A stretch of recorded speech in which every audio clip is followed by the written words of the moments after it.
এই আগস্ট মাসে ইতিহাস ঘাটলে দেখা যাবে যে বারংবার বিএনপি জামাতেরা আওয়ামী লীগের উপর, আওয়ামী লীগের নেতাকর্মীর উপর, সাধারণ জনগণের উপর এবং বঙ্গবন্ধু পরিবার তাদের সবাইকে নিশ্চিহ্ন করে দেওয়ার জন্য বিভিন্ন সময় বিভিন্নভাবে বিভিন্ন প্রচেষ্টা তারা করেছে। কিন্তু হয়তোবা তারা কিছু ব্যক্তিকে এই পৃথিবী থেকে নিহত করতে পেরেছে, কিন্তু বঙ্গবন্ধুর যে আদর্শ, বঙ্গবন্ধুর যে হুঙ্কার, সেটি আজ পর্যন্ত কিন্তু আমাদের বাঙালিদের মস্তিষ্কে এবং রক্তে এখন পর্যন্ত বইছে, আমি বিশ্বাস করি। এবং আমি লক্ষ্য করেছি খুব গভীরভাবে, বাংলাদেশের যে একটি দল, যে দলটি বাংলাদেশ ক্যান্টনমেন্ট থেকে, আর্মিদের ক্যান্টনমেন্ট থেকে গোলা বারুদ, গুলি, অস্ত্র, গ্রেনেড এসবের মাঝখান থেকে যে দল সৃষ্টি হয়েছে, সে দলের কাছ থেকে আমার বিশ্বাস যে শান্তির ভালো কোনো কিছু আশা করা আমাদের খুব বোকামি হয়ে যাবে।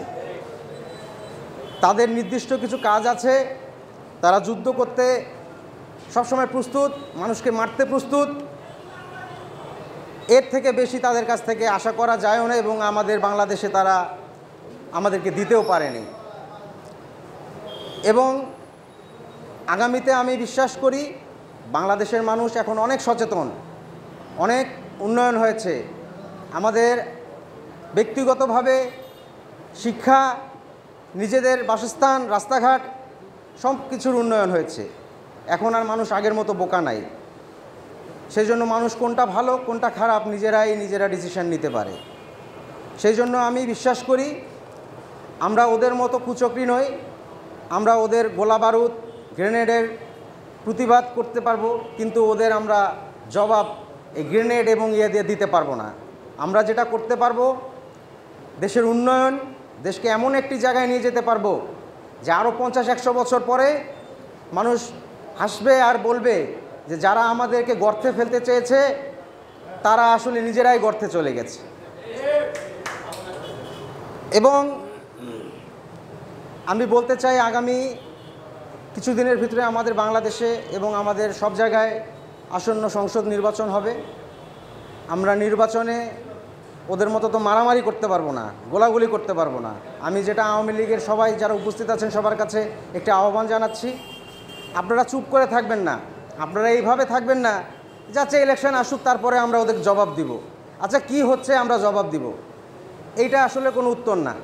যে জায়গায় যে রকমভাবে যে যেমন আপনাদের কথা বলবে, আপনারা আপনাদের মুখ দিয়ে, আপনাদের উন্নয়ন দিয়ে, আপনাদের কাজ দিয়ে আপনারা সঠিকভাবে, আপনাদের নেতারা যেভাবে করেছে, বঙ্গবন্ধু যেভাবে করেছে সেইভাবে আপনারা সেই ব্যবস্থাগুলো, পরিস্থিতিগুলো আপনারা মোকাবেলা করার চেষ্টা করবেন। আমাদের তো বাংলাদেশে আমাদের প্রত্যেকটা জায়গায় তো উন্নয়নের কম উন্নয়ন হয় নাই যে আমরা চুপ করে থাকবো, যে বলবো ইলেকশনের সময় আসুক মারামারি লাগুক তখন দেখব না। আমাদের প্রত্যেক দিন আমাদের জীবনটা, আমাদের এই আন্দোলনটা প্রত্যেক দিন আমাদের চালিয়ে রাখতে হবে। আমাদের হাজার হাজার ভয় থাকবে, হাজার হাজার ওরা আতঙ্ক দেখাবে, কিন্তু আমি বিশ্বাস করি আমরা বঙ্গবন্ধুর সৈনিক, আমরা শেখ হাসিনার সৈনিক। আমরা ওদের রক্তচক্ষু, ওদের বুলেট, ওদের গ্রেনেড আমরা কখনোই ভয় করি না, এবং আগামীতেও ভয় করব না ইনশাআল্লাহ।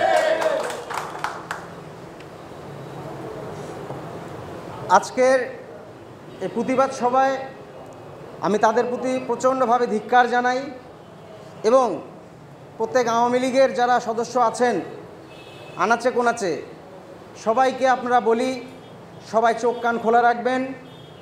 আরেকটা যেন 17ই আগস্ট, আরেকটা যেন 15ই আগস্ট, আর যেন সেই কালো আগস্ট ঘুরে না আসে। আমাদেরকে সব সময় চোখ কান খোলা রাখতে হবে।